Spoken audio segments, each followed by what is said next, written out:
Guys எல்லாரும் எப்படி இருக்கீங்க? இன்னைக்கு நம்ம லாஸ்ட்டாக பார்த்துட்டு இருந்த காமெடி சீரிஸோட நெக்ஸ்ட் எபிசோட தான் பார்க்க போகிறோம். சரி வாங்க இப்போ இந்த எபிசோடுக்குள்ளே போயிடலாம். இதில் லாஸ்ட் எபிசோடில் இந்த அக்கீசா பசங்க படத்திரண்டு பிளுபிளுன்னு நம்ம பசங்க ஸ்கூலுக்கு வந்திருப்பானுங்க. இவனுங்க அப்படி குரங்கு கூட்டம் மாதிரி வரதை பார்த்துட்டு நம்ம ஸ்கூலில் பசங்க எல்லாருமே மிரண்டு போயிருப்பானுங்க. எவனுக்குமே வெளியில் தலை காட்டுறதுக்கு தில்லு இல்லை. நம்ம செஞ்சுதான் கெத்தா ஒத்தையா தில்லா வெளியில் வந்திருப்பான் இவனுங்கள்ட்ட. இப்போ உங்களுக்கு என்னடா வேணும், எதுக்குடா இங்கே வந்தீங்க அப்படின்னு கேட்க அந்த சகாரா வரான். பரவாயில்ல பாஸ், வந்தோடனே ஏன் வந்தீங்கன்னு கேட்பேன்னு பார்த்தேன். எதுக்காக வந்தீங்கன்னு கேட்குற பத்தியா அங்கே நிற்கிற நீ ஒன்றும் பயப்படாத, நாங்கள் எந்த பிரச்சனையும் பண்ண வரல, ஆனா எங்களுக்கு ஒரு டிமாண்ட் இருக்குது அப்படின்னு இவன் சொல்ல நம்ம ரீக வேகமா ஓடி வந்து இங்க பாருங்க, தேவையில்லாம எதுவும் பிரச்சனை பண்ணாதீங்க, ஒழுங்கா இங்கேருந்து போயிருங்க, எல்லாம் நான் போலீஸை கூப்பிடுவேன் அப்படின்னு இவன் சொல்லும்போது, அம்மாடி நாங்க தான் சொல்றோம்ல எந்த பிரச்சனையும் பண்ண வரலன்னு, அதுவும் இல்லாம போலீஸ்லாம் கூப்பிட்டா உங்களுக்கு தாமா பிரச்சனை, இங்க ஒரு பையல்கிட்ட சொல்லி எவனாவது போலீஸை கூப்பிடுறானான்னு பார்ப்போம், ஒரு பையன் இங்க கூப்பிட மாட்டான், அதனால நீ ஒத்து அப்படின்னு சொல்லிட்டு நாங்க இதை கொடுக்க தான் வந்தோம் அப்படின்னு சொல்லி இப்போ ஒரு கவரை கொடுக்குறான் அவன் செஞ்சுக்கிட்ட. என்ன இது அப்படின்னு சொல்லி இப்போ இதை செஞ்சு வாங்கி பிரிச்சு பார்த்தா அதுல 3 மில்லியன் அப்படின்னு சொல்லி போட்டிருக்கு. என்னடா இதுன்னு போது பார்த்தா தெரியல 3 மில்லியன். இதை நீங்க எப்படி ரெடி பண்ணுவீங்களோ என்ன பண்ணுவீங்களோ எங்களுக்கு தெரியாது, இதை மட்டும் ரெடி பண்ணி எங்களுக்கு கொடுத்துட்டீங்கன்னா உங்களுக்கு நாங்க எந்த குறைச்சலும் கொடுக்க மாட்டோம், நீங்க நிம்மதியா ஜாலியா இருக்கலாம், அக்கிசாக்கும் உங்க ஸ்கூலுக்கும் இனிமே எந்த பிரச்சனையும் இருக்காது, இதை மட்டும் நீங்க எங்களுக்கு நாங்க சொன்ன டைம்ல கொடுக்கல அப்புறம் உங்க ஸ்கூலுக்குள்ளேயே புது உங்க ஸ்கூலை வேற மாதிரி ஆகிடுவோம், ஸ்கூலே 2 துண்டா போயிரும் பாத்துக்கோங்க, அதனால ஒழுங்கா கொடுக்குற வழியா பாருங்க அப்படின்னு சொல்ல நம்ம செஞ்செல்லாம் கடுப்பாயிட்டான். ஆனா பைத்தியகாரத்தனமா பேசுறீங்க அப்படின்னும் போது நம்ம ரீக்கவும் ஆமா இவனுக்கு சரியான பைத்தியக்காரனுங்க அப்படின்னு சொல்ல அதுல ஒருத்தன் பொங்கிட்டான். இதோடா பயந்தாங்குழிங்க எங்களை பார்த்து பைத்தியக்காரனுங்கன்னு சொல்லுதுங்க அப்படின்னு சொல்லிட்டு இப்போ அவன் கையை வைக்க வர நம்ம ரீகோ மேல. அப்ப நம்ம டக்காசி எண்டி கொடுத்தா அவன் மண்டையிலே ஒரே அடி கையில வச்சிருந்த கம்பு வச்சு அவன் அச்ச வழியில கடுப்பாயிட்டான். டே யாரா நீ அடிக்கிற வழியில இந்த காஸ்டியூம் போட்டுட்டு இருக்கன்னு போது நம்மளு நான் தான் நியாயத்தின் காவலன், மக்களின் சேவகன், என் கண்ணு முன்னாடியே ஒரு பொண்ணு மேல கை வைக்க பாக்குற ராஸ்கல், உங்களை மாதிரி ஆளுங்களாம் இங்க இருக்கவே கூடாது, எல்லாரும் வாங்கிக்கோங்கடா அப்படின்னு சொல்லிட்டு அவன் கையில வச்சிருந்த கம்ப சகார மேலே தூக்கி வச்சுட்டு நம்ம செஞ்சு இருக்கும் எடுத்துட்டு ஓடிட்டான். இவனுங்க கடுப்பாய் இப்போ இவங்க எல்லாரையும் துரத்த ஆரம்பிச்சிட்டானுங்க. ஆனா நம்ம பசங்க அவனுங்களுக்கு தண்ணி காமிச்சிட்டு அப்படியே ஓடி வந்துட்டானுங்க போல இருக்குது. நம்ம செஞ்சு கேட்கிறான், மச்சான் நம்ம தப்பிச்சு வந்துட்டோம், ஆனா மத்தவங்களாம் அங்க இருக்காங்களேன்னு போது டேய் மத்தவங்களை பத்தி நீ ஏன் கவலைப்படுற, அவனுங்களுக்கு நம்ம தான் டார்கெட், மற்றவங்களை அவனுங்க எதுவும் ஒன்றும் பண்ண மாட்டானுங்க அப்படின்னு சொல்லிட்டு இவனுங்க வந்துட்டு இருந்தா. ஆனால் வீதிக்கு வீதி இந்த அக்கிசா ஸ்கூல் பசங்க தான் இருக்கானுங்க. எல்லாரும் நம்ம செஞ்சியும் டக்காஷியும் வெறி கொண்டு தேடிட்டு இருக்கானுங்க. எங்க பார்த்தாலும் நாயை தோத்துற மாதிரி தோத்துறானுங்க. இவனுங்களால வெளியில நடமாடவே முடியல. டக்காஷிலாம் கடுப்பாகிறான், இதுக்கு எல்லாமே ஒன்னால தான்டா லூசு பையில, நீ மட்டும் சவனேன்னு இருந்தீங்கன்னா எந்த பிரச்சனையும் வந்திருக்காது, சரிவா வீட்டுக்காவது போய் தொலைவோம் அப்படின்னு சொல்லிட்டு இப்போ இவன் வீட்டுக்கு கூட்டு போனா கதவை திறந்தாங்க டக்காஷி வீட்டு வாசல்லே ஸ்குவாடா உட்காந்துருக்கானுங்க இந்த அக்கிசா ஸ்கூல் பசங்க. இப்போ நம்ம ஆளுங்களை பார்த்ததுமே மாட்டினீங்களாடா, இங்க வருவீங்கன்னு எங்களுக்கு தெரியும் டி, ஒழுங்கா மரியாதை எங்க கூட வந்துருங்க, இல்லைன்னா உங்க வீடே 2 துண்டாயிரும் அப்படின்னு சொல்லிட்டு இப்ப கத்தி எடுத்து காட்டுறானுங்க. அப்படியே ஒரு மாதிரி இங்க இன்டென்ஸா போயிட்டு இருக்கு. நம்ம டக்காஷிக்கு என்ன பண்றதுன்னு தெரியல, வீட்டுக்கே வந்துட்டானுங்களே அப்படின்னு சொல்லி பாத்துட்டு இருக்கு. அப்ப பின்னாடி நம்ம டக்காஷியோட அப்பா வராரு. சாரி கைஸ் மன்னிச்சிருங்க, உங்களை ரொம்ப நேரம் வெயிட் பண்ண வச்சிட்டேன், இங்க வீட்டுல பெருசா எதுவும் ஸ்நாக்ஸ் எல்லாம் எதுவும் இல்ல, அதனால உங்களுக்கு நான் ரைஸ் பால் தான் பண்ணி வச்சிருக்கேன், வாங்க பசங்களா வந்து ஒரு புடிங்க எல்லாரும் அப்படின்னு சொல்லி அவர் சிரிச்சிட்டு இருக்க. நம்ம டக்காஷி பாக்குறா, இந்த ஆள் வேற என்ன கேம் என்ன டீம்னே தெரியாம வந்து பேசிட்டு இருக்கான் அப்படின்னு பாத்துட்டு இருக்க. ஆனா இந்த அக்கீசா பசங்கன்னா இப்ப பொலைட்டா சாரி அங்கிள் எங்களுக்கு கொஞ்சம் வேலை இருக்கு, உங்களை நாங்க சிரமப்படுத்தினோம், உங்களை தயவு செஞ்சு மன்னிச்சிருங்க, டக்காஷியும் செஞ்சும் பாக்கிறதுக்கு தான் வந்துட்டோம், அதான் அவங்களே வந்துட்டாங்களே, நாங்க எல்லாரும் வெளில போயிட்டு சாப்பிட்டுக்கிறோம் அங்கிள் அப்படின்னு சொல்ல இவர் பாக்குறாரு, யாரு பண்ணீங்களா, எந்த ஸ்கூல்ல படிக்கிறீங்க, இவ்வளவு மரியாதை தெரிஞ்ச பசங்களா இருக்கீங்களே, இந்த டக்காஷியும் இருக்கானே அவனுக்கு கொஞ்சம் புத்திமை சொல்லிட்டு போங்கப்பா, சரி வந்துட்டீங்க வெறும் வயித்தோட போக கூடாது, வாங்க வந்து கையை நினைச்சிட்டு போங்க அப்படின்னு கூப்பிட. ஆனா அவனுங்க இல்ல அங்கிள் வேணாம் அப்படின்னு சொல்லிட்டு இருக்க. அப்ப டக்காஷியோட அம்மா வந்துட்டாங்க. அவங்க டக்காஷியோட அப்பாவை பிடிச்சி இப்ப கண்ணாப்பிலாம் திட்ட ஆரம்பிச்சிட்டாங்க. ஐயோ நான் அப்பவே சொன்னல, இந்த காலத்து பசங்களுக்கு எல்லாம் ரைஸ் பால் பிடிக்கவே பிடிக்காது, அவங்களுக்கு பிடிச்சது பீஸா பர்கர், அதுதான் நான் அப்பவே சொன்னல, பொருள் எல்லாத்தையும் வேஸ்ட் அடிச்சுக்கிட்டு இந்த மாதிரி பண்ணிட்டு இருக்காதுன்னு அப்படின்னு சொல்லி இவங்க 2 பேரும் இப்ப சண்டை போட ஆரம்பிச்சிட்டாங்க. அதை பார்த்துட்டு இந்த அக்கிசா ஸ்கூல் பசங்களே பயந்து போயிட்டாங்க. ஐயோ அங்கிள் ஆன்டி தேவையில்லாம எங்களுக்காக நீங்க சண்டை போடாதீங்க, எதுவாக இருந்தா நாங்க வெளில போய் பாத்துக்கிறோம் அப்படின்னு சொல்லிட்டு நம்ம டக்காஷி செஞ்சும் பிடிச்சி தள்ளிட்டு வந்துட்டானுங்க. இப்ப எடுத்துட்டு வந்து கத்தி முனையில இவனுங்க 2 பேரும் லாக் பண்ணி வச்சுக்கிட்டு, டேய் 3 மில்லியன் தானடா கொடுத்து தொலைங்களேன்டா, உங்க ஸ்கூல்ல தான் இத்தனை பேர் இருக்கானுங்களா, உங்களுக்கு தான் அவ்வளவு செல்வாக்கு இருக்குதுல்ல, நீங்க சொன்னா அவனுங்க கேட்க மாட்டானுங்களா, உங்களால 3 மில்லியன் ரெடி பண்ண முடியலன்னா 3 மில்லியன் பேருக்கிட்ட ஒரு ரூபாய் வாங்கிட்டு வந்து கொடுங்கடா, எப்படியாவது கொடுங்கடா, சகாராவை பகச்சிக்காதீங்க அப்புறம் வேற மாதிரி ஆயிரும் அப்படின்னு சொல்ல நம்ம டக்காஷி பாக்குறான், உங்களுக்கு எதுக்கு நான் முதல்ல அவ்வளவு காசு, உங்களுக்கு 3 மில்லியன்ல எத்தனை சைபர் இருக்குன்னு அது ஒழுங்கா தெரியுமா, செஞ்சுக்கிட்ட அந்த பேப்பர் கொடுக்கும் போது நீங்க எவன்ட்டே எழுதி வாங்கிட்டு வந்தா கொடுக்குறீங்கன்னு எனக்கு நல்லாவே தெரியும்டா, ஒழுங்கா கம்முன்னு போயிட்டீங்கன்னா எதுவுமே நடக்காத மாதிரி சாவகாசமா போயிடலாம், இல்லைன்னா சீன் ஆயிரும் அப்படின்னு சொல்ல இவனுங்க சிரிக்கிறானுங்க. என்னடா பண்ணிடுவ, நாங்க தான் பிடிச்சி வச்சிருக்கோன்றதை மறந்துட்டியா என்ன அப்படின்னு சொல்லி இவனுங்க சிரிக்க. ஆனா பண்ண டக்காஷா டக்குன்னு கண்ணிமிக்கிற நேரத்துல பின்னாடி ஒருத்தன் நின்று கத்தி வச்சுட்டு அவனுங்களை மாட்டிட்டு இருந்திருப்பான். அவன் கையை மடக்கி அவனை பிடிச்சி தள்ளி விட்டு இப்ப அவன்கிட்ட இருந்த கத்தியை பிடிங்கி இவனுங்களை மிரட்ட ஆரம்பிச்சிட்டான் நம்ம டக்காஷி. இவனுங்க மிரண்டானுங்க, எப்படா அப்படி சொல்லி பாத்துட்டு இருக்கானுங்க. பாத்தீங்களாடா எப்படி சீன் காட்டினேன்னு, இவ்வளவு நேரம் கத்தி உங்கள்கிட்ட இருந்தது நீங்க பேசிட்டு இருந்தீங்க, இப்ப என்கிட்ட இருக்கு நான் பேசட்டா, ஒழுங்கா இங்கேருந்து போயிருங்க, இல்லைன்னா எனக்கு இருக்க கோவத்துக்கு யாரை மர்டர் பண்ணுவேனே தெரியாது அப்படின்னு சொல்ல இவனுங்க அப்பையும் டேய் டக்காஷி உன்னால கத்தியை பிடிக்க முடியும் முடியும், அந்த கத்தியை வச்சு ஒருத்தனை அட்டாக் பண்ற அளவுக்குலாம் உனக்கு கட்ஸ் இல்ல, நீங்களாம் கத்துக்கிட்டீங்களா அப்படின்னு சொல்லிட்டு இவனுங்க சொல்லிட்டு இருக்க. இப்ப நம்ம டக்காஷி சருக்குன்னு அந்த கத்தியை விட்டு வீசிடுவானா, அது சருன்னு போயிட்டு ஜஸ்ட் மிஸ் ஒருத்தன் காலி ஆகிருப்பான், ஆனா பின்னாடி போயிட்டு குத்திக்குது. அதை பார்த்துட்டு இந்த அக்கிசா ஸ்கூல் பசங்களாம் அப்படியே பயந்து நடுங்க ஆரம்பிச்சிட்டானுங்க. கொஞ்சம் மட்டும் தான் நம்மள போட்டிருப்பான் மச்சான் அப்படின்னு சொல்லி எல்லாம் கதற நம்ம செஞ்சிய பார்த்துட்டு ஷாக் ஆயிட்டான். டேய் அவனை நீ கொன்றுப்படா இந்நேரத்துக்கு அப்படின்னு சொல்லி அப்படியே வாயை பொழந்துட்டு பார்த்துட்டு இருக்க. ஆனா நம்ம டக்காஷி அப்படியே சீரியஸா பேச ஆரம்பிக்கிறான். பாத்தீங்களா உங்களை கொல்றது கூட நான் தயங்க மாட்டேன். என்ன இவன் எப்ப பார்த்தாலும் காமெடி பண்ணிக்கிட்டே இருக்கானே, இவன் இதுக்கெல்லாம் சரிப்பட்டு வரமாட்டான்னு நினைச்சிட்டீங்களா? ஆனா ஃபைட்டுன்னு வந்துட்டா எல்லாத்துக்குமே நான் தயாராயிடுவேன். என்ன காப்பாத்திக்கணும்னா அதுக்காக நான் யாரை வேணாலும் சாகடிப்பேன் அப்படின்னு சொல்லி இவன் சீரியஸா பேசிட்டு இருக்க. இவனுங்களும் பயந்து நடுங்கிட்டு இருக்க. ஆனா இப்ப இவெல்லாம் சீரியஸா பேசிட்டு இருந்தவன் டப்புன்னு செஞ்சியை கூப்பிட்டு ஓட ஆரம்பிச்சிருவானா. இந்த அக்கீசா பசங்களும் உங்களை நாங்க விட மாட்டோம்டா அப்படின்னு சொல்லி துரத்திட்டு வர. ஆனா இப்ப ஓடி போன நம்ம ஆளுங்க டக்குன்னு திரும்பி கையில ஏதோ மத்தாப்பு மாதிரி வச்சிருக்கானுங்க. அதை கொளுத்தி விட்டு அப்படியே நெருப்பு புரியா வந்துட்டு இருக்கு. அதை அந்த அக்கீசா பசங்க மூஞ்சிலே அடிச்சு விட அவனுங்களால பார்க்க முடியல. இவனுங்க கிட்டே வர முடியல. இவனுங்க அதை வச்சு எஸ் ஆயிட்டானுங்க. ஆனா அதுக்கப்புறமா இவனுங்க 2 பேரும் வெளியில வரானுங்க. இவ்வளவு நேரம் நம்ம டக்காஷி சீரியஸா இருந்தவன். ஆனா இப்ப கொஞ்சம் தூரம் வந்தவன் டக்காஷி ஓனு கத்த ஆரம்பிச்சிட்டான். நான் பயந்தே போயிட்டேன் அப்படின்னு செஞ்சு நினைச்சேன்டா. இவ்வளவு நீ சீரியஸா பண்ற அளவுக்கு ஆள் இல்லையே அப்படின்னு போது அதனால நம்ம டக்காஷிலாம் ஜஸ்ட் மிஸ் அந்த கத்தியெல்லாம் எங்கேயோ தூக்கி போலாம்னு நினைச்சேன். கொஞ்ச நேரத்துல நான் ஒருத்தனை மர்டர் பண்ணிட்டு ஜெயிலுக்கு போயிருப்பேனே அப்படின்னு சொல்லி புலம்பிட்டு இருக்கான். நானும் ஒரு செகண்ட்ல நீ சீரியஸ் ஆனு பயந்தே போயிட்டேன் போ. அப்புறம் தான் நான் யோசிச்சு பார்த்தா சீரியஸ்னஸ்லாம் உனக்கு செட் ஆகாது, ஏதோ யதார்த்தமா நடந்துருச்சு அப்படின்னு சொல்லிட்டு இவனுக்கு பேசிட்டு இப்ப ஸ்கூலுக்கு வந்துட்டானுங்க. வந்ததுமே அங்க எல்லாரும் டக்காஷி செஞ்சு சொல்லி அவங்கள புகழ ஆரம்பிச்சிட்டாங்க. டக்காஷினா சும்மாவா, செஞ்சினா சும்மாவா, அந்த அக்கீசா பசங்களுக்கு தண்ணி காமிச்சிட்டாங்கல்ல. டக்காஷி செஞ்சு நம்ம கூட இருக்க வரைக்கும் இந்த அக்கீசா என்ன வேற எவன் வந்தாலும் நம்ம பயப்பட தேவையில்ல அப்படின்னு சொல்லி இவங்க எல்லாரும் இவங்களை புகழ்ந்துட்டு இருக்க. ஆனா அப்பதான் இந்த கியோக்கோ அக்கிமி இவங்க ஸ்கூல் கேர்ள்ஸ் எல்லாருமே வராங்க. வந்ததுமே டக்காஷி செஞ்சு நீங்க இப்படி பண்ணுவீங்க நாங்க நினைச்சு கூட பார்க்கல அப்படின்னு சொல்றாங்க. இவனுங்களுக்கு ஒண்ணுமே புரியல. என்ன சொல்றீங்க, நாங்க என்ன பண்ணோம் அப்படின்னு போது இப்பதான் அவங்க சொல்றாங்க, ஏதோ உங்க பேரை சொல்லி சில பசங்க எங்க பொண்ணுங்கள்ட்ட வந்து பணம் கேட்டு இருக்கானுங்க. இந்த மாதிரி சொல்லி எங்க ஸ்கூல்ல இருக்க நிறைய பொண்ணுங்கள்ட்ட காசு வாங்கிட்டு போயிருக்கானுங்க. காசு கொடுக்காத பொண்ணுங்களே இப்படி அடிச்சு போட்டு போயிருக்கானுங்க அப்படின்னு சொல்லிட்டு இப்போ ஒரு பொண்ணை கூப்பிட்டு காட்ட இவனுங்க சொல்றானுங்க இதை நாங்க பண்ணல, இதை வேற யாரோ பண்றாங்க, எங்களுக்கு எதுக்கும் சம்பந்தம் இல்லை அப்படின்னு சொல்ல நம்ம ரீக்கவும் சொல்றா. ஆமா காலையில இருந்து இவங்க 2 பேரும் அக்கிசா தேடிட்டு இருக்காங்க. இவங்க 2 பேரும் அந்த அக்கிசா கிட்ட இருந்து ரன்னிங்லேயே இருந்ததுனால கண்டிப்பா இவங்க அதை பண்ணிருக்கிறதுக்கு வாய்ப்பு இல்லை. இல்ல வேற ஏதோ தப்பு நடந்திருக்கு, இல்லைன்னா அந்த அக்கிசா அதை பண்ணிருப்பானுங்க அப்படின்னு சொல்ல. ஆனா அந்த அக்கிமி ஒரு மாதிரி நம்ம ஆளுங்களை சந்தேகமா தான் பாக்குறேன். ஆனா கேக்கோ தான் கூட்டிட்டு போயிட்டான். ஆனா போறதுக்கு முன்னாடி நம்ம செஞ்சியை பார்த்து உன்னை நான் நம்புறேன் செஞ்சு, இது மாதிரி நீ பண்ண மாட்டேன்னு எனக்கு நல்லாவே தெரியும் அப்படின்னு சொல்லிட்டு போயிட்டா. நம்ம செஞ்சிக்கு ஒரு மாதிரி ஆகிருச்சு. சே நம்மளாலே நம்மள சந்தேகப்படுற மாதிரி ஒரு நிலைமை வந்துருச்சு அப்படின்னு சொல்லி இவன் யோசிச்சுட்டு இருக்க. ஆனா இப்ப அடுத்த சீன்ல இவனுங்க 2 பேரும் சும்மா ஸ்ட்ரீட்ல பேசி நடந்து போயிட்டு இருக்கும்போது எல்லாருமே இவனுங்களை ஒரு மாதிரி பாக்குறாங்க. அங்க போறவனுங்க வரவனுங்க எல்லாருமே இவனுங்களை பார்த்துட்டு ஒரு மாதிரி பயந்து ஒதுங்கி ஒதுங்கி போறானுங்க. இவனுங்களுக்கு ஒண்ணுமே புரியல. என்ன மச்சாச்சு எல்லாரும் நம்மள ஒரு மாதிரி பாக்குறாங்க, நம்ம செலிபிரிட்டின்றது நமக்கு தெரியும், ஆனா ஏன் எல்லாரும் நம்மள பார்த்து ஒரு மாதிரி பயப்படுற மாதிரி இருக்குது? நம்மள பார்த்து ஸ்கூல் பசங்க தான் பயப்படுவாங்க, இப்ப என்ன பொதுமக்களும் பார்த்து பயப்பட ஆரம்பிச்சிட்டாங்களே அப்படின்னு சொல்லி இவனுங்க பேசிட்டே வந்துட்டு இருக்க. அப்போ ஒருத்தன் திடீர்னு இவனுங்களுக்கு முன்னாடி வந்து நின்னு, டேய் திருட்டு பசங்களா நில்லுங்கடா, எல்லாரும் பணத்தையும் திருடிட்டு அப்படியே ஃப்ரீயா நடமாடிட்டு இருக்கீங்களா, உங்களை விட மாட்டேன்டா அப்படின்னு சொல்லிட்டு இருக்க. யார் யா நீ? நாங்க பணத்தை திருடணுமா? எங்களுக்கே ஊருப்பட்ட வேலை இருக்குது, ஒழுங்கா போவியா? ஒழுங்கா கிளம்ப காத்து வரட்டும் அப்படின்னு சொல்லி இவனுங்க போலான்னு பார்த்தா ஆனா அந்த ஆள் நவர மாட்டான். வழியை மறைச்சிக்கிட்டு, டேய் நீங்க யாருன்னு எனக்கு நல்லாவே தெரியும், உங்களை பத்தி தான் அந்த ஊரே பேசிட்டு இருக்கு, ஊருக்குள்ள 2 திருட்டு பசங்க சுத்திட்டு இருக்காங்க, வெள்ளை முடிக்காரன் கூறு முடிக்காரன்னு உங்களை பத்தி தான்டா இந்த ஊரே பேசிட்டு இருக்கு அப்படின்னு சொல்ல, என்னையா சொல்ற, சும்மா வளரிட்டு இருக்காதே அப்படின்னு சொல்லிட்டு நம்ம ஆளுங்க போலான்னு தான் பாக்குறானுங்க. ஆனா அதுக்குள்ளேருந்து எங்கே இந்த 2 போலீஸ் ஆபீசர்ஸ் வந்தாங்கன்னு தெரியல. நம்ம பசங்களை அப்படியே கொத்தா பிடிச்சிட்டாங்க. நம்ம பசங்களாம் கதறாங்க, ஐயோ எங்களை ஏன் பிடிக்கிறீங்க, ஊருக்குள்ள கிரைம் பண்ணிட்டு எவ்வளவு பேர் சுத்திட்டு இருக்கானுங்க, அவனுங்களை பிடிக்க வேண்டியதானையா, ஒழுங்காங்களை விடுங்கயா அப்படின்னு போது, டேய் ஊருக்குள்ள எல்லாரும் கிரைம் பண்றானுங்க தான், ஆனா அந்த கிரிமினல்ஸ்ல நீங்களும் ஒருத்தவனுங்க தான்டா, திருடவா செய்றீங்க, உங்களை கூட்டு போய் முட்டி தட்டிடும் பாருங்க அப்படின்னு சொல்லிட்டு நம்ம ஆளுங்களை பிடிச்சி இழுத்துட்டு போயிட்டாங்க.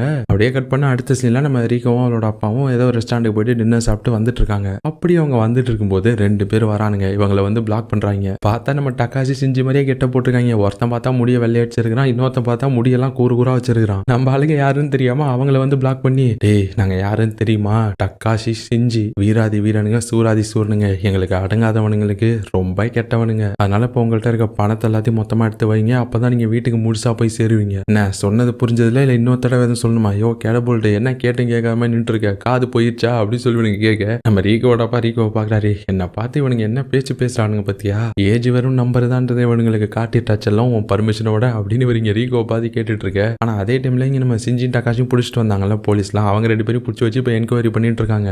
ஒழுங்கா பணத்தை எல்லாத்தையும் திருப்பி கொடுத்துருங்க, உண்மையை ஒத்துக்குவாங்க, அப்பயாவது உங்களுக்கு தண்டனை கம்மியா கிடைக்கும் அப்படின்னு சொல்லும்போது, நாங்க தான் பல்லன்னு சொல்றோம்ல, நீங்க நிஜமாவே போலீஸ் தானடா, ஒழுங்கா கிரைம் பண்ணவன போயிட்டு கண்டுபிடிக்கிறத விட்டுட்டு எங்களை ஏன் பிடிச்சி உள்ள கொண்டாந்து உட்கார வச்சிருக்கீங்க, உங்களை பார்த்தா எங்களுக்கு போலீஸான்னு சந்தேகமா இருக்கு, இந்த இடத்த பார்த்தா போலீஸ் ஸ்டேஷனானு எங்களுக்கு சந்தேகமா இருக்கு அப்படின்னு சொல்லி இவனுங்க பேசிட்டு இருக்க. அப்ப கரெக்டா நம்ம ரீகோவும் அவளோட அப்பாவும் வராங்க. அந்த டக்காசி செஞ்ச மாதிரி இவங்கள்ட்ட வந்து பணம் கேட்டானுங்கல்ல, அவங்களை அச்சு காதை திருப்பி பிடிச்சி இழுத்துட்டு வந்துட்டு இருக்காங்க. அல்ல போலீஸ் ஆபீசர்ஸ் இவனுங்க தான் டக்காசி செஞ்ச மாதிரி நடிச்சு உள்ள எல்லாருக்கிட்டையும் வழிப்பறி பண்ணிட்டு இருந்தது. உண்மையான டக்காசி செஞ்சு எதுவுமே பண்ணல, அவங்க 2 பேரும் நிரப்பராதீங்க அப்படின்னு சொல்ல, நம்ம டக்காசி செஞ்சு இந்த போலீஸுங்களை பார்த்து, பாத்தீங்களா உங்க வேலையை உங்களை தவிர்த்து வேற எல்லாருமே பாக்குறாங்க, ஒழுங்கா இவங்களை பார்த்தாச்சும் கத்துக்கோங்க அப்படின்னு சொல்லி இவனுங்க சொல்லிட்டு இருக்க. நம்ம ரீகோடப்பா அப்படி சொல்லுங்க பசங்களா, சும்மா செவுல்லே 2 அப்புன்னு அவ்வளவுதான் உண்மையை ஒத்துக்கிட்டானுங்க, அவனுங்க சுண்டு விரல் கூட என் மேல நான் படவில்லையே அப்படின்னு சொல்லி இவர் சொல்ல, ஆனா மூஞ்ச பார்த்தா ஆளு செமையா பஞ்சர் ஆகி தான் வந்திருக்காரு. இவனுங்களும் பார்த்துட்டு அப்புறம் எதுக்கு அங்கிள் உங்க மூஞ்சில இவ்வளவு ரத்தக்கரை இருக்குது அப்படின்னு சொல்ல, அதெல்லாம் அவனுங்க ரத்தம்பா அப்படின்னு சொல்லி இவர் கீழே விழுந்தாலும் மீசையில மண் ஒட்டாத மாதிரி பேசிட்டு இருக்காரு. ஆனா இப்ப அடுத்த நாள் ஆகுது. நம்ம ரீகோ ஸ்கூல்ல பசங்கள்ட்ட சொல்றான், இந்த மாதிரி நேத்து இவங்க 2 பேரும் புடிச்சு கொடுத்தாங்கல்ல அந்த 2 பசங்களையும், அவனுங்க இந்த விஷயத்த பண்ண சொன்னது யாருன்னு சொல்லாம அதை வந்து அவனுங்க தான் பண்ணதா ஒத்துக்கிட்டானுங்க போல இருக்கு. சகாரா தான் அதை பண்ண சொல்லியிருக்கான்னு நமக்கு தெரியும். ஆனா அவனுங்க சகாரா அதை பண்ண சொன்னதா சொல்லாம அவனுங்களே இதை பண்ணதா ஒத்துக்கிட்டானுங்க. அதனால சகாரா கிளீனா தப்பிச்சா நல்லா ட்ரிக்கா தான் பிளே பண்றான் கேம் அப்படின்னு சொல்லி இவ சொல்லிட்டு இருக்கா. நம்ம டகாஷிலாம் அவனுங்க நம்மளே திரும்ப திரும்ப நொச்சுன்னு டார்கெட் பண்றதை பார்த்தா அவனுங்க நமக்கு ஏதோ ட்ராப் செட் பண்றானுங்கன்னு நினைக்கிறேன். அவனுங்க என்ன நமக்கு குழி தோன்றது,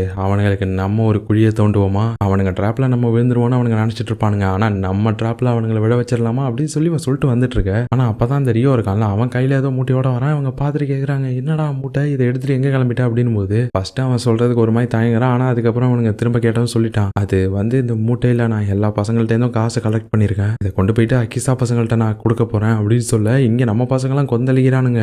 என்னடா நினைச்சிட்டு இருக்க நீ, அவனுங்க நம்ம தலை மேல காலை வச்சு அமுக்குன்னு அமுக்குறானுங்க, அதை எதிர்த்து போராடுறதை விட்டுட்டு அவனுங்களுக்கு அடி பணிஞ்சலான்னு முடிவு பண்ணிட்டியா, அதுக்கு தான் நீ வழி பண்ணிட்டு இருக்க அப்படின்னு போது இந்த ரியோ டக்குன்னு கடுப்பாய் கத்திட்டான். இங்க பாரு டகாஜி செஞ்சு, நீங்க வேணா ஸ்ட்ராங்கானவங்களா இருக்கலாம், உங்களால காப்பாத்திக்க முடியும், ஆனா எங்களால காப்பாத்திக்க முடியாது. நீங்க ஓடி போயிருவீங்க, அந்த டைம்ல எங்களை காப்பாத்துறதுக்கு யார் இருப்பா? எங்களால தினமும் இந்த அக்கிசா ஸ்கூல் பசங்களுக்கு பயந்து ஸ்கூல் வர முடியாது, வாழ முடியாது. ஏதோ எங்களால முடிஞ்ச நாங்க பண்றோம், எங்களை காப்பாத்திக்கிறதுக்கு நாங்க பண்றோம். உங்களால எப்பயுமே எங்களை ப்ரொடெக்ட் பண்ண முடியாது, அது எங்களுக்கு நல்லாவே தெரியும். அதுக்காக தான் நாங்க எங்களை நாங்களே ப்ரொடெக்ட் பண்ணிக்கணும்னு நினைக்கிறோம். இதுல அவனுங்க கேட்கிற அளவுக்கு காசு இல்லதான், ஆனா முடிஞ்ச அளவுக்கு நாங்க கொஞ்சம் கொஞ்சமா கொடுத்து எப்படியாவது நாங்க அவனுங்கள்ட்ட இருந்து எங்களை நாங்க காப்பாத்திப்போம், இதை தயவு செஞ்சு தடுக்காதீங்க அப்படின்னு சொல்லி ஒரு மாதிரி எமோஷனலா பேசுற. நம்ம பசங்களுக்கு ஒரு மாதிரி ஆயிடுச்சு, என்னடா அவன் இப்படி சொல்லிட்டானே, நம்ம இருக்கதே நம்மளே அப்படின்னு சொல்லிட்டு. ஆனா இப்பதான் நம்ம டகாஷி சொல்றான், மச்சான் அவனுங்க பிளான் போட்டதுக்கு நம்ம ஒரு கவுண்டர் பிளான் போடலான்னு பார்த்தோம், ஆனா இப்ப இருக்கிற நிலைமையை பார்த்தா அதுக்கு டைம் இல்ல, அவனுங்க விரிச்ச வலையிலே விழுந்தா அந்த வலையை வச்சு அவனுங்களை தூக்கிடலாம் அப்படின்னு இவன் சொல்ல, அப்படியே பிஜிஎம்லாம் ரைஸ் ஆகுது. என்ன பண்ண போறானுங்க அப்படின்னு பார்த்தா இப்ப அடுத்த சீன்ல காஃபி ஷாப்ல இந்த இமாய் கூட உட்காந்துருக்கானுங்க. இப்ப நம்ம டகாஷி இமாயை பார்த்து, இமாய் நீ எவ்வளவு ஹேண்ட்ஸமா இருக்க அப்படின்னு சொல்ல, இமாய் பாக்குறான், இஸ் இட் அப்படின்னு கேட்க, அஃப்கோர்ஸ் அப்படின்றான் அவன். ஆனா இங்க இமாயோட அசிஸ்டன்ட் லைட்டா நோட் பண்றான், பாஸ் இந்த டகாஷியை நம்பாதீங்க, அவன் சும்மா வந்ததே பெரிய விஷயம், வந்து உங்களை புகழ்றானா கண்டிப்பா இல்ல ஏதோ உள்நோக்கம் இருக்கு, உங்களை எங்கேயோ கூட்டு போயிட்டு சமத்தே அடி வாங்கி கொடுக்க பிளான் பண்ணிருக்கான், பாஸ் இவன் விரிக்கிற வலையில விழுந்துடாதீங்க அப்படின்னு போது, நீ சும்மா இருடா பிரசந்தி, டகாஷி சொன்னா அதுல 1000 அர்த்தம் இருக்கும்டா, நீ கண்டினியூ பண்ணு டகாஷி அப்படின்னு சொல்ல, ஆனா இப்ப நம்ம டகாஷி நீ இவ்வளவு ஹேண்ட்ஸமா இருக்குன்னு எனக்கு தெரியுது இமாயே, இந்த ஊருக்குமே அது தெரியும்னு வச்சுக்கோவேன், ஆனா இந்த அக்கிசா பசங்களுக்கு அது சுத்தமா தெரியல, அவனுங்க எங்கள்கிட்ட வந்து என்ன சொன்னானுங்கன்னு தெரியுமா, இமாய் ரொம்ப கேவலமானவன், பக்கத்துல ஒரு பொண்ணு கூட நெருங்க மாட்டான்றானுங்கடா, கடைசி வரைக்கும் நீ மொட்டை பையனாவே இருந்து செத்து போயிடுவானுங்கிறானுங்க, உன் பக்கத்துல ஒரு ஈக்காக கூட நெருங்காதுங்கிறானுங்க, உன்னை பார்த்தாலே டிஸ்கஸ்டிங்கா அருவருப்பா இருக்குன்றானுங்க, உன்னை ஒரு பொருட்டா கூட அவனுங்க மதிக்கல, அதனாலதான் எங்க ஸ்கூல்ல வந்து மிரட்டினாலும் உன் ஸ்கூல் பக்கம் அவனுங்க வரவே இல்ல, நீ எல்லாம் அவனுங்க காலில் இருக்க தூசிக்கு சமம், வெறும் ஒரு எறும்பு மாதிரி நீ இப்படின்னு என்னென்னமோ எக்கச்சக்கமா ஏராளமா சொன்னானுங்க, ஆனா ஒரு ஃப்ரெண்டா வாங்கிட்டு இருந்து என்னால எந்த உண்மையும் மறைக்க முடியாது இமாய், அதான் போட்டு உடச்சிட்டேன் அப்படின்னு சொல்ல, இப்ப டேபிள் அப்படியே தடன்னு ஆடுது. என்னன்னு பார்த்தா இந்த இமாய் அப்படியே ஷேக் ஆயிட்டு இருக்கான், ஒரு மாதிரி ஒரு பாயிண்டா சொல்ல வெறி ஆயிட்டான் போல இருக்குது. இப்ப கத்துறான் பாருங்க, எவ்வளவு தைரியம் இருந்தா அந்த அக்கிசா பசங்க என்ன பத்தி இப்படி எல்லாம் சொல்லுவானுங்க, அவனுங்களை நான் சும்மா விட மாட்டேன்டா, அவனுங்க மட்டும் இப்ப என் கையில மாட்டினானுங்க, நான் இருக்க வெறிக்கு அவனுங்களை நசுக்கு தூக்கி எரிஞ்சிருவான் அப்படின்னு சொல்லிட்டு அப்படியே ஆவேசமா எழுந்திருக்க. ஆனா நம்ம அசிஸ்டன்ட் எவ்வளவு சொல்லி பாக்குறான், பாஸ் வேணா இந்த டகாஷி வேணும்னே உங்களை தூண்டி விடுறான், மூட்டி விடுறான், அந்த அக்கிசாவுக்கும் நமக்கு எந்த வாக்கியா தகராறும் இல்ல, அப்படி இருக்கிறது நல்லது, தேவையில்லாம சேத்துல காலை விட்டுறாதீங்க பாஸ் அப்படின்னு சொல்ல. ஆனா நம்ம இமாய் கேட்க மாட்டான், டேய் அவனுங்க நான் 4 வார்த்தை அசிங்கமா திட்டி இருந்தா கூட பரவாயில்ல, ஆனா அவனுங்க என்னோட குறைகள்லாம் சொல்லி அவமதிச்சிருக்கானுங்க, ஒருத்தவனோட குறைகளை சொல்லி அவமானப்படுத்தினா அதனால வர வலி எவ்வளவு பெருசு தெரியுமா, அந்த வலியை நான் அவனுங்களுக்கு காட்டாம விட மாட்டேன் அப்படின்னு சொல்லி சொல்லிட்டு இருக்க. நம்ம டகாஷியும் இப்ப உத்வேகமா எந்திரிச்சிட்டான், நடக்க போற யுத்தம் உன்னோட துணையோட நடக்கட்டும் நண்பா அப்படின்னு சொல்ல, நம்ம இமாயும் நண்பனுக்கு நண்பன் எதிரிடா அப்படின்னு சொல்லி கத்திட்டு போயிட்டு இருக்கான். நம்ம அசிஸ்டன்ட்லாம், பாஸ் அந்த பழமொழி மாறி வரும் பாஸ் அப்படின்னு சொல்லிட்டு இவனும் வேற வழி தெரியல, போய் தானே ஆகணும், போயிட்டான். இப்ப அவனுங்க எல்லாரும் சமகாலில் இந்த அக்கிசா ஸ்கூலுக்கு போக, அங்க போன வாசல்ல இந்த ரியோ அடி வாங்கி ரத்த கலரியா கிடக்குறான். நம்ம பசங்க பார்த்துட்டு என்னடா ஆச்சு, யார் அவன் அடிச்சதுன்னு போது, என்ன வேட்டுகிறதுல இருந்து ஏலியன் வந்து அடிச்சது போயா, இவனுங்க ஸ்கூல் வாசல்ல கிடக்குறானா யாரா நடிச்சிருப்பா, அவனுங்க பணத்தை கொடுக்கறதுக்கு வந்து அவனுங்க பணத்தை பிடிக்கிட்டு இது 10,000 அடிச்சு போட்டு போயிட்டானுங்க, எனக்கு வேற என்ன பண்றதுனே தெரியல, எங்களுக்கு இருந்த கடைசி நம்பிக்கையும் போயிருச்சு அப்படின்னு சொல்ல. ஆனா நம்ம டகாஷி நீ ஒன்னும் கவலைப்படாத, நீ பட்டது வீண் போகாது, ஒன்ன மட்டும் இல்ல நம்ம ஸ்கூலையும் நான் காப்பாத்துறேன் அப்படின்னு சொல்லிட்டு இப்ப அவன் எல்லாரையும் கூட்டு உள்ள போக, இப்ப அந்த ஸ்கூல் பில்டிங் உள்ள போறதுக்கு முன்னாடி நம்ம டகாஷி எல்லார்கிட்டயும், கைஸ் நீங்க எல்லாரும் நேரா அந்த அக்கிசாவை ஃபேஸ் பண்ண போறீங்க, நீங்க போயிட்டு அங்க அவனுங்களை டிஸ்ட்ராக்ட் பண்ணிட்டு இருங்க, எல்லாரும் உங்க கூட ஃபைட் பண்ணிட்டு இருக்கும்போது அந்த டைம்ல அண்ணன் சடால்னு என்ட்ரி கொடுத்து அந்த சகாராவை நாக் அவுட் பண்றேன், ரியோட பண பேக்க வாங்குறேன், உங்க எல்லாரையும் காப்பாத்துறேன், நம்ம ஸ்கூலோட மானத்தையும் காப்பாத்துறேன், எப்படி இருக்குது பிளான் அப்படின்னு சொல்ல, நம்ம இஸ்தாமா சூப்பரா இருக்குது அப்படின்னு சொல்லி கத்துறான் உற்சாகமா. நம்ம அசிஸ்டன்ட் தான், அடி வாங்குறதுக்கு இவ்வளவு உற்சாகமா பாஸ், பாருங்க நம்மள முன்னாடி போய் அடி வாங்க வச்சுட்டு இவன் மட்டும் பின்னாடி வந்து அடிக்கிறான்றான், இதெல்லாம் செட் ஆகுமா பாஸ் அப்படின்னு போது, டே அப்ரசண்டி உண்மையான ஃபைட்னா ஃபேஸ் டு ஃபேஸ் தானே நடக்கணும், அதுதான் ஃபேர் அண்ட் ஸ்கொயரான மேட்ச், ஐயோ எனக்கு வெயிட்டிங்லேயே வெறி ஏறுது, சீக்கிரமா வாங்கடா அவனுங்களை போயிட்டு வெளுக்கலாம் அப்படின்னு சொல்லிட்டு எல்லாரையும் கூட்டு மட்டும் உள்ள போயிட்டான். நம்ம டக்காஷி என்ன வெளில நின்று அப்படியே சிரிச்சுட்டு இருக்கான். ஏதோ பிளான் போட்டிருக்கான், அது கரெக்டா போயிட்டு இருக்கு போல இருக்கு. ஆனா இப்ப உள்ள வந்தவனுங்க வந்து பார்த்தா அங்க பிளு நிக்கிறானுங்க இந்த அகிசா ஸ்கூல் பசங்க எல்லாரும். இவங்க வருவாங்கன்னு தெரிஞ்சு அப்படியே வெயிட் பண்ணிட்டு இருக்க மாதிரி இருக்கானுங்க. நம்ம சகாரா சிரிக்கிறான். டேய் என்ன எங்களுக்கே ஸ்கெட்சுக்கே ஸ்கெட்சா?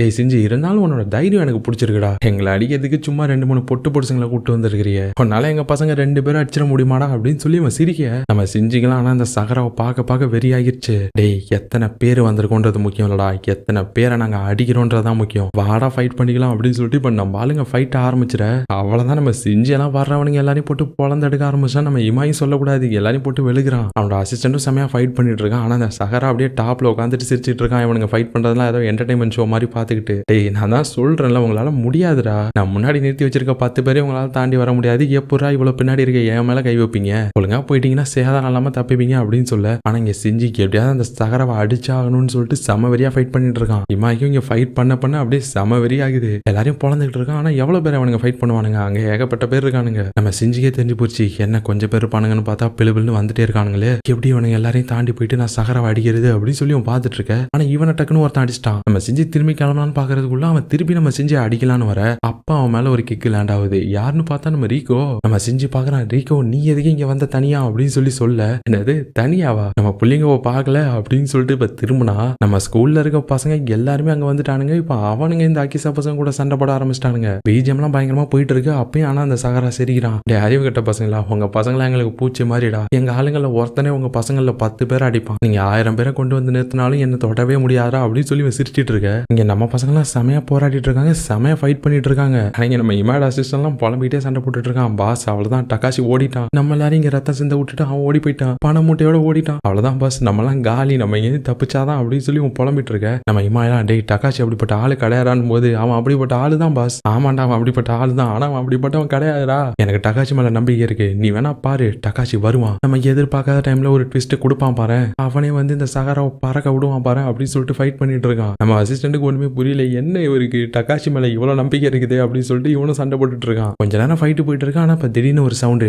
டக்காஷி நாங்க கண்டுபிடிச்சிட்டோம் அப்படின்னு. நடந்துட்டு இருந்த ஃபைட் அப்படியே ஸ்டாப் ஆயிடுச்சு. எல்லாரும் என்னன்னு திரும்பி பார்த்தா இந்த அகிசா ஸ்கூல் பசங்க 2 பேரு நம்ம டக்காஷியை தரையில தரத்தன்னு இழுத்துட்டு வந்துட்டு இருக்கானுங்க. டக்காஷி மயக்கத்துல இருக்கான். இவனுங்க 2 பேரும் அவனை அடிச்சிட்டானுங்க போல இருக்கு. நம்ம பசங்க எல்லாரும் பார்த்துட்டு ஷாக் ஆயிட்டாங்க. டக்காஷி எப்படி இது நடந்துச்சு, எப்படி இவனுங்க டக்காஷியை தோக்கடிச்சானுங்க அப்படி சொல்லி எல்லாம் உறைஞ்சு போயிருக்க. இவனுங்க அப்படியே இப்ப டக்காஷியை இழுத்துட்டு வந்து சகரா முன்னாடி போறானுங்க. பாஸ் நாங்க நீங்க கேட்ட மாதிரி டக்காஷியை கொண்டு வந்துட்டோம், இதுக்கப்புறம் இவனுங்களால ஒண்ணுமே பண்ண முடியாது நம்மள அப்படின்னு சொல்ல நம்ம சகராவும் சிரிக்கிறான். இப்ப நம்ம பசங்களை பார்த்து பாத்தீங்களாடா உங்களோட தலைவனே இப்ப என் காலு முன்னாடி இருக்கான், நீங்க மட்டும் என்னடா நின்று இருக்கீங்க, ஒழுங்கா என் மனசு மாறதுக்குள்ள வந்து காலில் வந்தீங்கன்னா உங்க எல்லாரையும் நான் விட்டுறேன். ஆனா உங்க பணத்தை நான் விடுறேன்னு சொல்ல மாட்டேன், அதை நீங்க கொடுக்கறது கொடுத்துதான் ஆகணும். கொடுக்கலாம் என்ன ஆகும் தெரியும்ல. இப்போ உங்களை காப்பாத்துறதுக்கு டக்காஷியும் இல்ல, அதனால சீக்கிரமா செட்டில் பண்ற வழியா பாருங்க அப்படின்னு சொல்லிட்டு இப்ப அவன் கீழே இறங்கிட்டான். அந்த டக்காஷி இழுத்துட்டு வந்தானுங்கல்ல இவனுங்க 2 பேரும் கேட்கறான், சரிடா எப்பரா டக்காஷியை தோக்கடிச்சிங்க, எங்க கண்டுபிடிச்சிங்க வேணா அப்படின்னு போது, பாஸ் நாங்க எங்க டக்காஷியை தோக்கடிச்சோம், இவன் அங்க ஒரு இடத்துல மயங்கி கிடந்தா அதான் அவங்கள்ட்ட இழுத்துட்டு வந்து போட்டோம் அப்படின்னு சொல்ல. இதை கேட்டதுமே இவள் நேரம் அந்த சகரா சிரிச்சுட்டு இருந்தவன முகம் அப்படியே மாறும் பாருங்க. இப்ப டப்புன்னு இவள் நேரம் படுத்து கிடந்து நம்ம டக்காஷி இப்ப ஜம்ப் அடிச்சு இந்த சகராவுக்கு மூஞ்சில ஒரு பஞ்சு ஒண்ணு கொடுக்குறான் பாருங்க. இது டக்காஷி பஞ்சுரா அப்படின்னு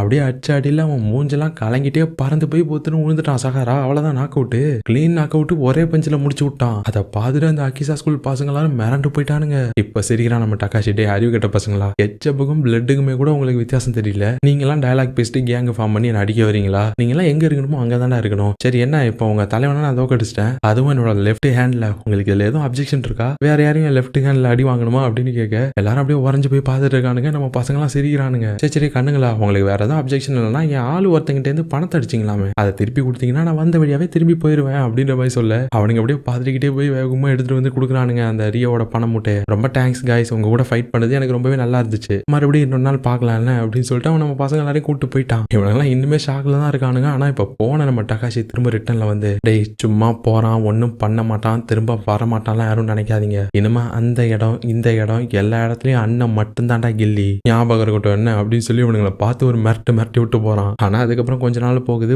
ஒரு வாரத்துக்கிட்ட ஆகிருச்சு போல இருக்கு. இந்த சகாரா நம்மள்கிட்ட நாக் அவுட் ஆனதுக்கு அப்புறம் வெளியில தலையை காட்டல போல. அகிசாவும் பெருசா அதுவும் பிரச்சனை பண்ணல, நம்ம பசங்க கொஞ்சம் பீஸ்ஃபுல்லா தான் இருக்கானுங்க, எல்லாமே பீஸ்ஃபுல்லா தான் போயிட்டு இருக்கு அப்படின்னு நினைச்சிட்டு இருக்கான். அந்த டைம்ல டக்குன்னு எல்லாத்தையும் கலைக்கிற மாதிரி ரீகவும் இந்த இமாயோட அசிஸ்டன்ட் திப்பு ஓடி வராங்க. நம்ம பசங்க பார்த்துட்டு ஏன் என்னாச்சு ரீகோ இவ்வளவு பதட்டமா ஓடி வர, ஏன் இமாயோட அசிஸ்டன்ட் தனியா வந்திருக்கான் அவன் இல்லாம அப்படின்னு போது இப்பதான் ஒரு விஷயத்த சொல்றான். என் பாஸ் இப்ப ஹாஸ்பிட்டல்ல கிரிட்டிக்கலா இருக்காரு, அவரை ஏதோ ஒரு மாஃபியா குரூப் ஆளுங்க அடிச்சு போட்டாங்க அப்படின்னு சொல்ல இப்ப நம்ம பசங்க எல்லாம் ஷாக் ஆயிட்டானுங்க. என்னது மாஃபியாவா அப்படின்னு. அப்படின்னு மாஃபியா இன்வால்வ் ஆகிற அளவுக்கு என்ன ஆனிச்சு அப்படின்னு சொல்லி உனக்கு பார்த்துட்டு இருக்க. இதுக்கப்புறம் என்ன ஆனிச்சு அப்படின்னு சொல்லிட்டு நம்ம அடுத்த எபிசோட பார்க்கலாம். ஆக்சுவலாக அடுத்த எபிசோடே முடிஞ்சிடும் இந்த சீரிஸ். ஸோ மிஸ் பண்ணாம பாருங்க. இந்த வீடியோ எவ்வளோ லாங் வந்திருக்குன்னு எனக்கு தெரியல. கம்மியாக இருந்துச்சுன்னா மன்னிச்சுக்கோங்க. அதிகமாக இருந்ததுன்னா லைக், ஷேர், சப்ஸ்கிரைப், வழக்கம் போல ஹைப்பு அதெல்லாம் பண்ணி விட்டுருங்க. டியூரேஷன் அதிகமாக வரலனாலும் பண்ணுங்க. அப்போ தான் வீடியோ நிறைய பேருக்கு ரீச் ஆகும். சரி, ஓகே கைஸ், உங்களை அடுத்த வீடியோவில் பார்க்குறேன். டாடா.